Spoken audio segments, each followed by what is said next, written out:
بالله من الشيطان الرجيم சபிக்கப்பட்ட ஷைத்தானை விட்டு அல்லாஹ்விடம் நான் பாதுகாப்பு தேடுகின்றேன்.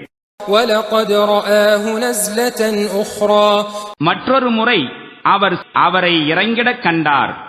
عند سدرة المنتهى சிதறத்துல் முன்தஹாவுக்கு அருகில் عندها جنة المأوى அதன் அருகிலேயே ஜன்னத்துல் மஅவா இருக்கிறது.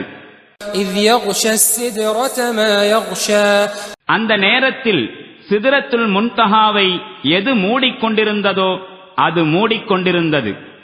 ما زاغ البصر وما طغى பார்வை விலகிவிடவும் இல்லை, எல்லை கடந்துவிடவும் இல்லை. لقد رأى من آيات ربه الكبرى மேலும் அவர் தம் இறைவனின் பெரும் பெரும் சான்றுகளை கண்டார்.